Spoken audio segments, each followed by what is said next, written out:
Psaume 10. Pourquoi, Éternel, te tiens-tu éloigné? Pourquoi te caches-tu dans les moments de détresse?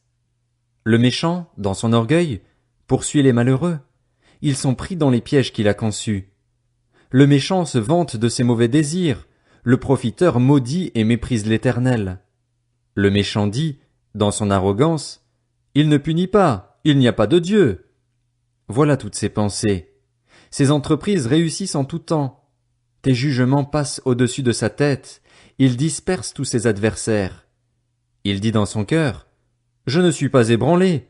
Je suis pour toujours à l'abri du malheur. » Sa bouche est pleine de malédictions, de tromperies et de fraudes.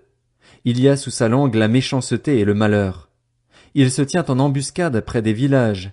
Il assassine l'innocent dans des endroits retirés. Ses yeux épient le malheureux.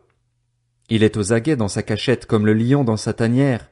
Il est aux aguets pour attraper le malheureux. Il l'attrape en l'attirant dans son piège. Il s'accroupit, il se tapit, et les malheureux tombent dans ses griffes.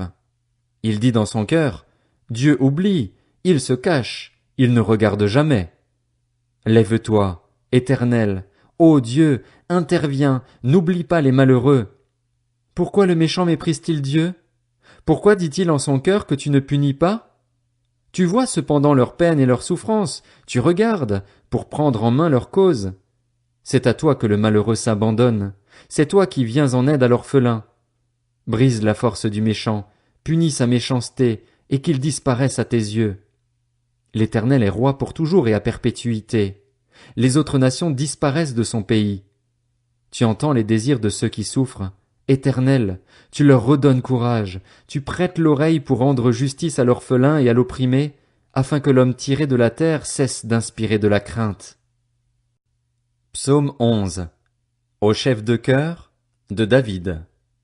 C'est en l'Éternel que je cherche un refuge. Comment pouvez-vous me dire, fuis dans les montagnes comme un oiseau? Les méchants bandent leur arc, ils ajustent leurs flèches sur la corde pour tirer dans l'ombre sur ceux dont le cœur est droit. Quand les fondements sont renversés, que peut faire le juste? L'Éternel est dans son saint temple. L'Éternel a son trône dans le ciel. Ses yeux regardent, il examine les hommes. L'Éternel examine le juste. Il déteste le méchant et celui qui aime la violence. Il fait pleuvoir sur les méchants des charbons, du feu et du soufre. Un vent brûlant, tel est le lot qu'ils ont en partage, car l'Éternel est juste, il aime la justice. Les hommes droits contemplent son visage. Psaume 12. Au chef de chœur, sur la harpe à 8 cordes. Psaume de David. Sauve-nous, Éternel, car il n'y a plus d'hommes loyaux. Les fidèles disparaissent du milieu des hommes. On se dit des mensonges les uns aux autres, on a sur les lèvres des paroles flatteuses, on parle avec un cœur double.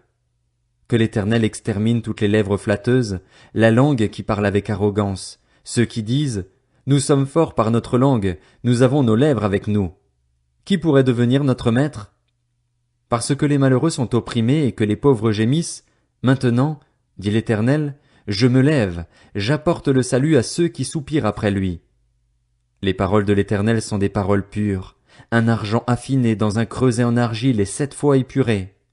Toi, Éternel, tu les garderas, tu les préserveras pour toujours de ces gens. Les méchants rôdent partout quand la bassesse règne parmi les hommes.